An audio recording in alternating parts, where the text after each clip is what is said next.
Welcome back, everyone, to the place where we dive deep into the most turbulent love stories.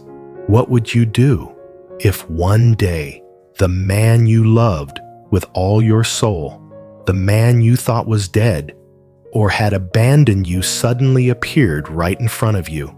But now he's a disheveled laborer covered in grime, looking at you like a stranger. The moment 2DM touched his back, her entire world exploded. It was him, that warmth, those shoulders. It couldn't be anyone else. She sobbed, thinking fate had finally granted them a second chance. But reality was more agonizing than death itself. The man slowly pulled her hands off him. Those eyes, which once held a universe of tenderness, were now completely blank. He spoke, and his words were like a blade through her heart. "Who are you? Why are you hugging me?" Shattered memories, and the truth behind a horrifying roadside ambush begin to surface through the story of a mysterious old woman. Can love truly conquer amnesia? Or is this just the start of a new disaster? Don't miss the breathtaking twists coming up. Like, subscribe, and hit the notification bell right now to follow 2DM's journey to reclaim her love from the ruins of memory. Your support is what keeps us going. What do you think about Toan's reaction? Let us know in the comments. The darkness in DM's room wasn't just a lack of light. It was a living thing, thick cold, and tightening its grip around her chest. She stood by the window, staring blankly into the void. The clock on the wall ticked and ticked. Every tiny sound felt like it could snap her frayed nerves. Logic told her to stay calm, but her instinct, the most primal part of her, was screaming. He didn't leave. He would never leave me. The thought looped in her head like a curse. The truth began to whisper through the cracks of her memory. She remembered the look in Toan's eyes that morning. She remembered the promise he never got to keep.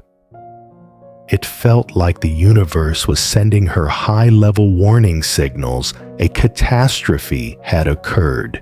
Every breath Diem took felt like a countdown to the end of the world. If Tone hadn't left by choice, what stopped him? An accident, a kidnapping, or a death she didn't know about yet. Just as Diem took a deep breath, trying to pick up the shattered pieces of her soul, to move forward, a piercing sound cut through the air. Ring, ring. Uncle Thu's phone vibrated violently on the wooden table, shattering the fragile silence. Diem held her breath. As Uncle Thu pressed the phone to his ear, his face, usually the calm mask of a former cop, suddenly went pale. On the other end of the line, his former colleague's voice came through sharp and clinical. "It's confirmed. Toan never went through exit customs. He's still in the country." The words sliced through the air. Diem's knees buckled. A whirlwind of emotions crashed over her. Sweetness. He hadn't abandoned her. He hadn't run off with Huyen like that woman's poisonous lies had led her to believe. Bitterness. If he never left, why had there been this agonizing silence all this time? Why didn't you find me? Why did you let me rot in doubt? Diem screamed in her head. Uncle Thu and his mother rushed over to catch her. "Diem, you have to calm down. Think of your health," his mother cried out, staring at Diem's deathly pale face. But fear had already sprouted dark tentacles, strangling her logic. A silent truth had taken hold. Toan was in danger. Hundreds of miles away in a remote village, a man with sharp features and deep haunting eyes stood in the middle of a dusty construction site. It was Toan, but he had no idea he was Toan. He didn't know he was once a powerful CEO running a billion-dollar empire. Right now, his mind was a vast white void, like early morning fog. He didn't remember his name, and he felt no urge to try. While Diem was drowning in an emotional storm, Toan was shrouded in a strange calm. The survival instincts of a high-caliber man helped him adapt quickly to his grim reality. "Hey, buddy, if you don't have papers, it's day labor only. We pay by the day, got it?" The contractor barked. Toan nodded without a word of complaint. He threw himself into the most grueling manual labor, hauling heavy loads, clearing debris, anything that could be traded for a few cents. Ironically, the same hands that once signed million-dollar contracts were now bleeding from the rough edges of bricks. At the end of the day, Toan took his crumpled bills, counted them carefully, and headed toward the small farm, where Grandma, the woman who had saved him, was waiting. Back at the shack, Toan placed his hard-earned money on an old wooden table. "Take this, for the house," he said, his voice husky and brief. The old woman looked at him. Her eyes filled with pity, but also a hint of caution. She knew this man didn't belong in a place this poor. The way he carried himself, the way he handled problems, even with his memory gone, he still radiated an overwhelming presence. She took the money, gave a hesitant smile, and quietly tucked it into a tin box hidden under the bed. "This isn't my money," she told herself. She was just holding it for him. One day, when his memories returned like a storm, when he realized he had another life and another woman crying her eyes out for him, he would need this money to find his way home. Back in the city, Diem stood up abruptly. The weakness was gone from her eyes, replaced by a fire of frantic determination. "I can't just sit here and wait. I'm going to find him, no matter what it takes." Under the cover of night, two people in two different worlds remained separated by fate. One was trying to forget just to survive. The other was trying to remember just to love. Time is running out. The people behind Toan's disappearance certainly won't leave him alone if they find out he's still alive. The hunt has begun. Tu Diem stepped out of the house before dawn. The early morning mist in the outskirts was bone-chilling, soaking through her thin jacket, but it was nothing compared to the cold freezing her heart. In her hands was a stack of flyers still smelling of fresh ink. Toan's face was printed clearly on them, his firm smile, his eyes sparkling with intelligence. "Where are you? Where are you in this massive world?" she whispered, her voice rasping. Diem walked through every small alley, every bus station, and every roadside tea stall. Every time she taped a paper to a power pole or a mossy wall, she stroked the face of the man in the photo as if she were afraid he'd vanish. The indifferent head shakes from passers-by, the judgmental stares, the catcalls from local punks, Diem blocked it all out. She had only one goal, a single spark, no matter how small of his existence. Her feet began to blister, and a sharp pain shot from her calves to her brain, but she didn't stop. She even posted flyers on the milestones, leading toward the southern wholesale markets, places where her feminine intuition told her a person without papers might go to hide. At that same moment, at a large pomelo warehouse by the river, the air was thick with the heat of manual labor. Truck engines roared, the owner barked orders, and the sharp scent of citrus oil mingled with the stench of sweat. Tuan was there. He wasn't wearing his thousands of dollars custom-tailored suits anymore. Instead, he wore a faded charcoal gray t-shirt with a long tear at the shoulder, revealing solid muscles covered in scratches. His job today was unloading hundreds of baskets of pomelos from the trucks. Each basket weighed 90 to 110 pounds, the weight crushing down on his shoulders. But Tuan's expression never flickered. He worked like a machine, silent and relentless. His composure intimidated even the veteran laborers. They called him the nameless guy. "Hey, grab some water, man," a coworker said, tossing him a bottle. Tuan caught it and took a long swig. He looked down at his hands. The knuckles were rough, his fingernails stained dark with fruit resin. A flash of a memory surfaced.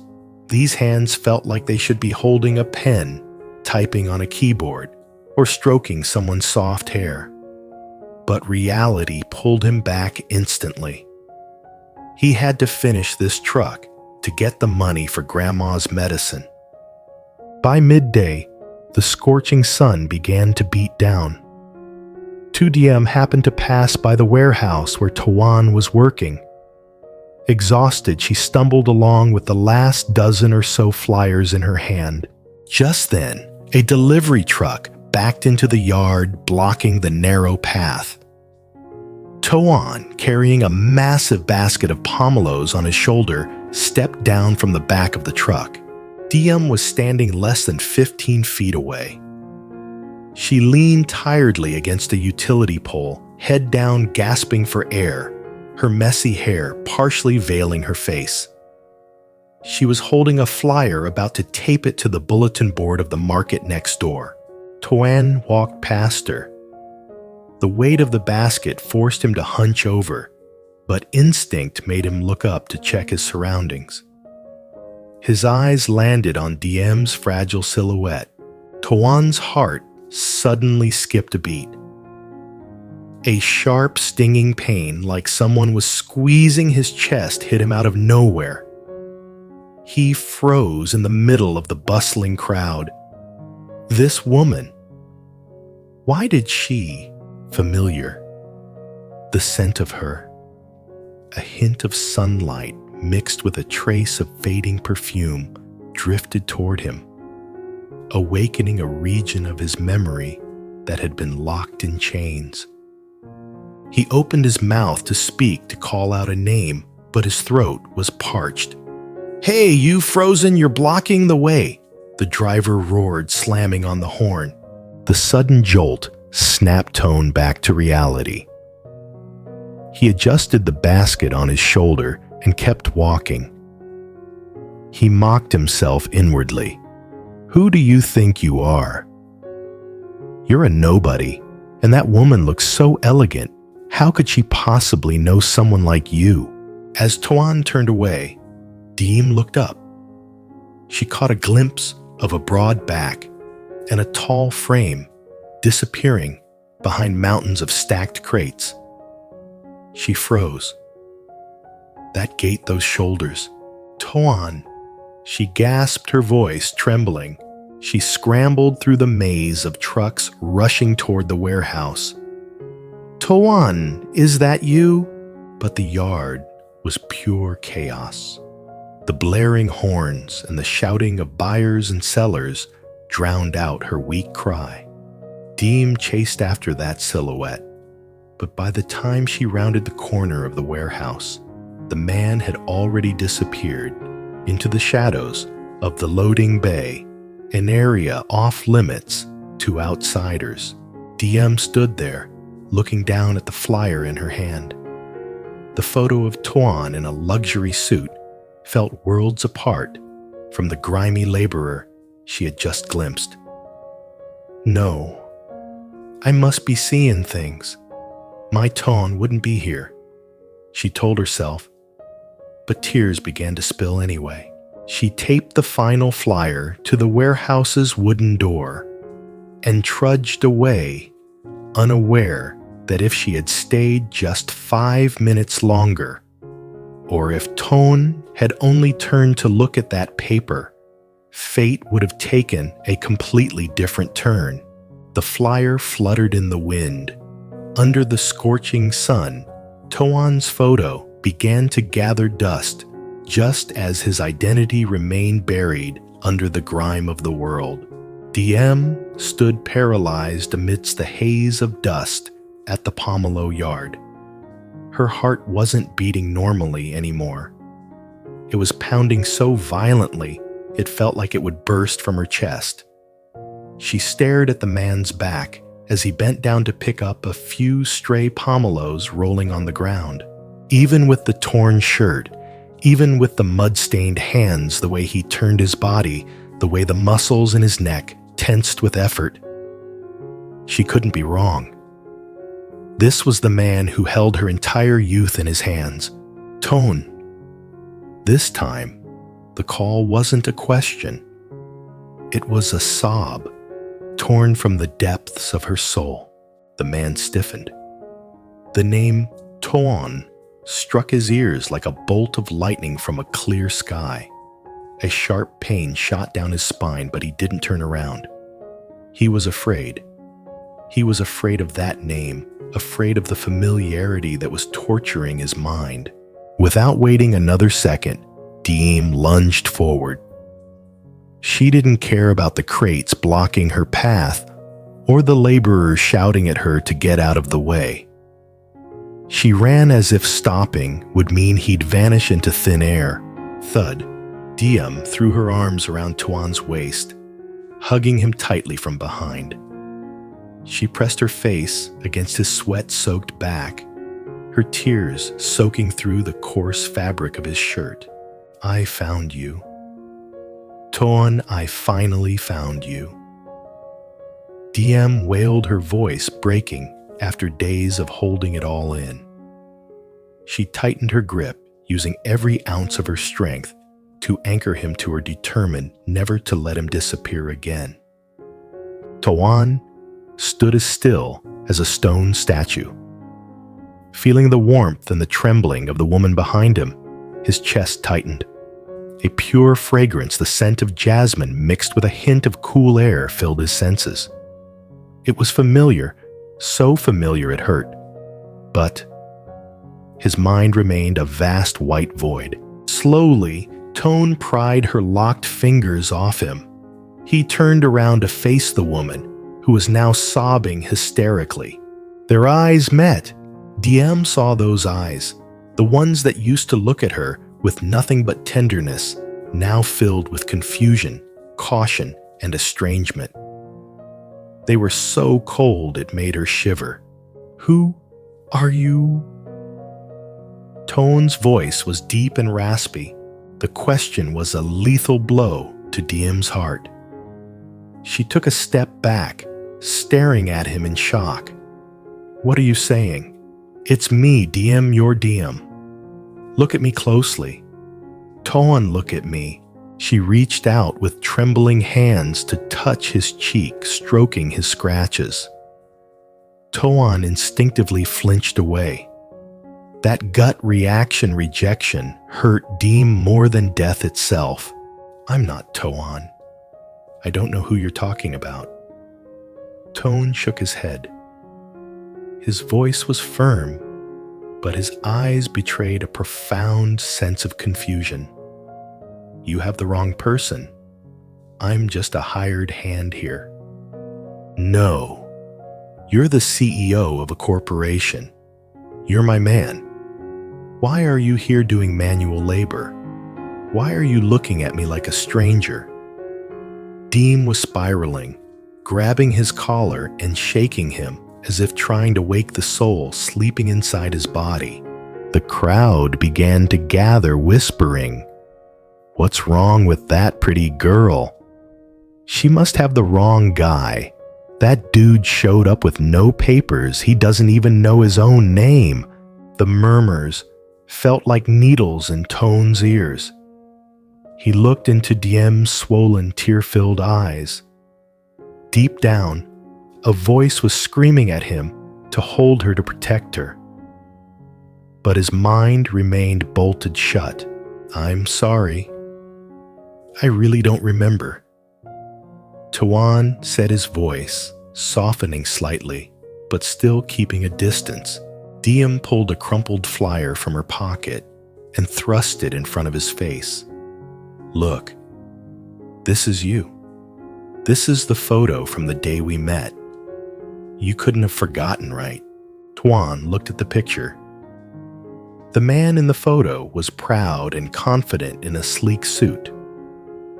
It was definitely this face down to the small scar on the edge of the eyebrow. But why did it feel like he was looking at a total stranger? His head began to throb violently. Blurry images flickered like a burning film reel. A mansion, an explosion, a scream. "Ah!" Tone clutched his head, staggering backward. Tone, what's wrong?" Diem rushed forward to help him. "Don't touch me." Huyen barked his breath, coming in ragged gasps. He gave Diem one last look, full of sorrow and chaos, then turned and ran for his life away from the warehouse, leaving Diem standing alone in the street. The flyer slipped from her fingers, falling into a muddy puddle at her feet. Diem didn't chase him this time. She knew that if she pushed him now, his mind would shatter. She sank to the trash-strewn ground, but this time she didn't cry. Her gaze turned sharper and more determined than ever.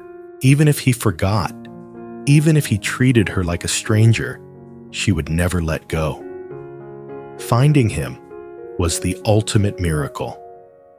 For the rest, she would spend her entire life bringing him back. "Huyen, no matter how far you run, I will find you. If you don't remember me, I will make you fall in love with me all over again." The sunset stretched across the crates of pomelos, staining the warehouse in a vivid blood-red hue. The battle to reclaim his memory had only just begun. Diem ran. She no longer felt the stinging pain in her feet, which were blistered from walking all day. She didn't hear the roar of truck horns or the shouting of the laborers. In her vision, the entire world had shrunk down to a single tall silhouette carrying a heavy load on his shoulders. "Tun tun," her heart-wrenching cry made the man freeze. The heavy basket slipped from his shoulder, hitting the ground with a dull thud. A few pomelos rolled around his feet, but no one cared. Diem lunged forward, throwing her arms around his waist from behind. She pressed her face against his sweat-soaked back, which radiated the heat of hard labor and the scorching sun. The pungent scent of sweat mixed with the sharp smell of citrus resin. It was a far cry from the luxury sandalwood scent he used to wear. But this physical rhythm, this frame could only be him. "I found you. Don't go anywhere else, I'm begging you." Diem sobbed, her shoulders shaking violently. Her tears soaked into his worn-out t-shirt, forming a dark, painful stain. Huyen stood as still as a boulder in a rushing river. The feeling of a woman clinging to him left him stunned. In the darkness of his memory, a spark flickered so powerful it made him dizzy. A sense of warmth and a strange safety seeped into his frozen heart. But then, that warmth was immediately overtaken by fear. He slowly took hold of Diem's wrists, prying her tightened hands off him. His movements were slow but firm. Tone turned around, looking directly at the woman standing before him. Diem's face was a mess. Her eyes were swollen, Her breath was ragged and she had a look of desperation that would break anyone's heart. Huyen looked at her. He searched his brain trying to find a name, an image, or a single moment that featured this woman. But all he saw were shattered fragments, a white dress fluttering in the wind, a child's laughter, a faint scent of jasmine. They flashed by like lightning and vanished into the void. "Who are you?" Huyen asked. His voice was deep and husky, sounding so foreign that Diem felt as if she had just fallen into a bottomless pit. Diem recoiled in shock, her lips trembling, unable to find words. You're asking me who I am. Huyen, look at me. It's too, Diem. I'm the person you love most, the person you promised to protect for the rest of your life. She reached up hurriedly to touch his face, but Huyen instinctively flinched away. That slight pullback was a blade through her pride and her love. "I'm sorry, ma'am. I don't know who 2DM is." Huyen said, his eyes full of confusion and a hint of caution. "I don't remember anything. My name, people here just call me the hired hand. I'm not the person you're looking for." "You're lying," Diem screamed in agony. She pulled a crumpled flyer from her pocket and slammed it against his chest. "Look, this is the photo of us together. And look, this is the scar on your hand from when you saved me all those years ago. You might forget your own name, but how could you possibly forget me?" Huyen took the paper. He looked at the man in the photo, wealthy, powerful, with eyes full of confidence. Then he looked down at his own hands, rough and stained with dirt. A deep sense of inadequacy flickered in his eyes. Inside his head, the fragments returned. He saw himself standing in the middle of a lavish party. He saw a woman with eyes exactly like hers smiling at him. But instantly that image was replaced by a deafening explosion and a consuming darkness. His head throbbed as if 1,000 needles were stabbing his brain. "Stop it!" Huyen clutched his head, staggering backward until he hit the side of a truck. "I don't know. I really don't remember anything. My head, it feels like it's going to explode." Huyen had reached his breaking point. His shattered memories were like shards of glass. Every time he tried to piece them back together, they sliced into his mind, causing agonizing pain. Seeing his suffering, Diem's heart constricted. She stepped closer, her voice softening with raw pity. "Huyen, don't force it. I'm here now. I'll help you." "No, stay away from me." Huyen barked his breath, coming in gasps. He looked at her with eyes full of sorrow. He felt like a criminal being judged by a past he didn't even recognize. "I'm not a CEO, and I'm not your lover. Right now, I'm just a nobody. Please, just leave me alone." He turned and ran for his life into the depths of the dark warehouse, disappearing behind the towering crates. Diem stood there alone in the chaotic yard.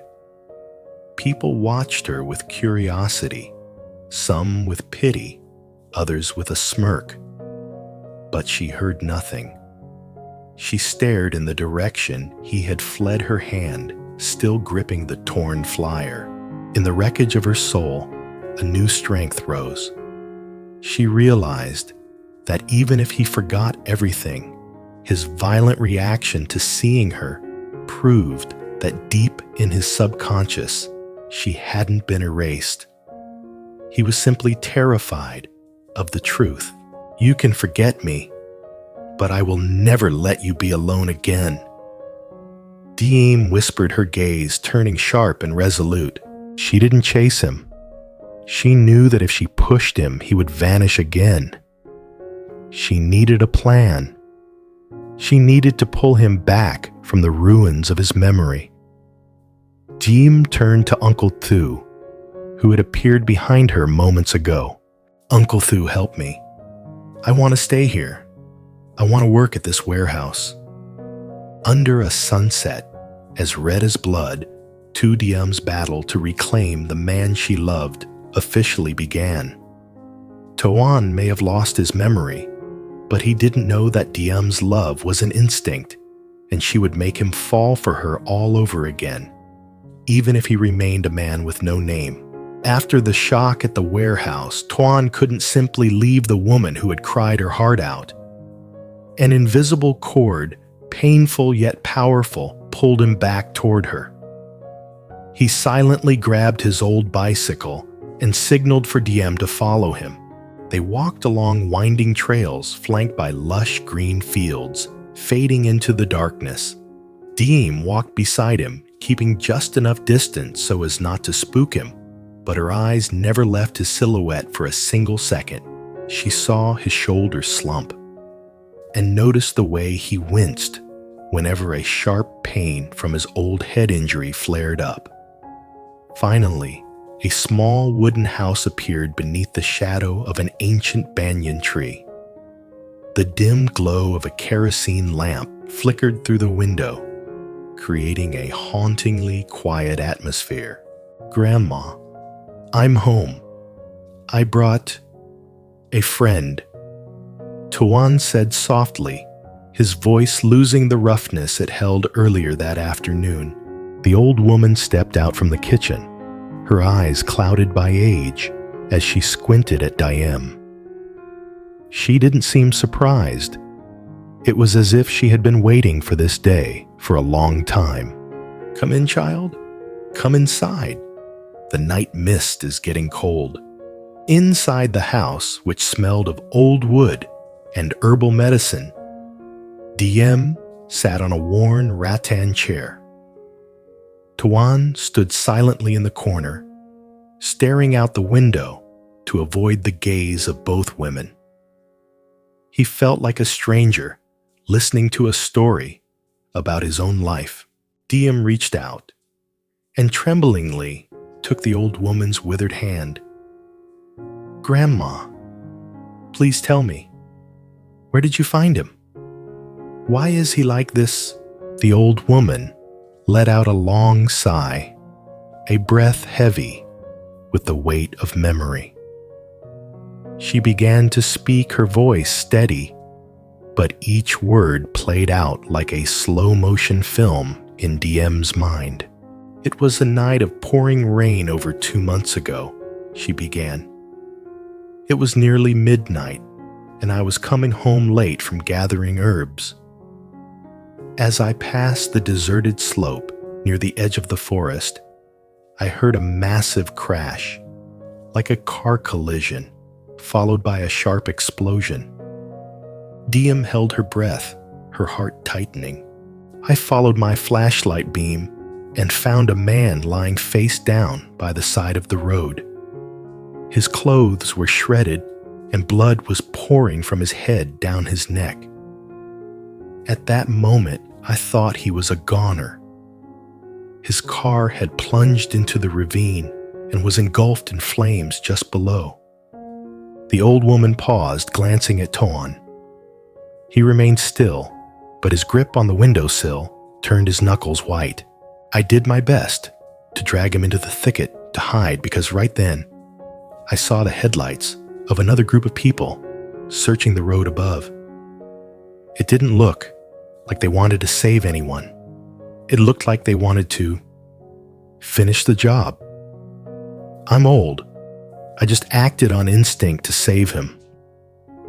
I brought him here, used forest leaves to stop the bleeding, and nursed him for 2 weeks as he hovered between life and death. When he finally woke up, she continued sadly, he didn't know who he was. He looked at me with empty eyes like a lost child. The head injury was too severe. The doctor at the local clinic said the trauma caused a blood clot that affected his memory. He's forgotten his entire past, even his name. But his character hasn't changed. He's kind and hardworking. He insisted on doing manual labor just to repay me.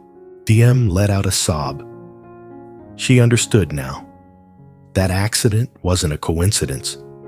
Tone had been targeted. The people who wanted him gone had staged a perfect disappearance, making everyone believe he had fled the country while he was actually struggling to survive in this remote village. She turned to look at Ton, the powerful man who once ran an empire, now living in a dilapidated shack, hauling baskets of fruit just to earn a meal. A wave of agonizing pity washed over her. Diem rushed to his side, but instead of hugging him, she just lightly touched his hand. You had to endure all of this. Toan, I'm so sorry. It's my fault. I failed to protect you. Toan turned, seeing Diem's tears fall onto the back of his hand. Another headache hit him, but this time it wasn't scary. He saw a flash of an explosion, a sky full of fire, and a small hand trying to grab his before he fell into the void. I remember someone screaming my name, Toan said quietly, his voice shaking. Was it you? Diem nodded frantically, hope surging in her eyes. Yes, it was me. You remember, don't you? But Toan shook his head with a sigh. Only fragments. I still don't remember who you were in my life, but my heart aches seeing you cry. The old woman stood up, walked over to them, and placed a weathered hand on their shoulders. Memories can be lost, but feelings are written in the blood. My dear girl, if you want to heal him, you cannot rush. Give him time to get to know himself again. That night, under a humble thatched roof, warmed by human kindness, Diem made a bold decision. She wouldn't take him back to the city immediately, not while his enemies were still lurking. She would stay here. She would help the old woman care for him. She would haul pomelos alongside him, and she would rebuild his memory from scratch.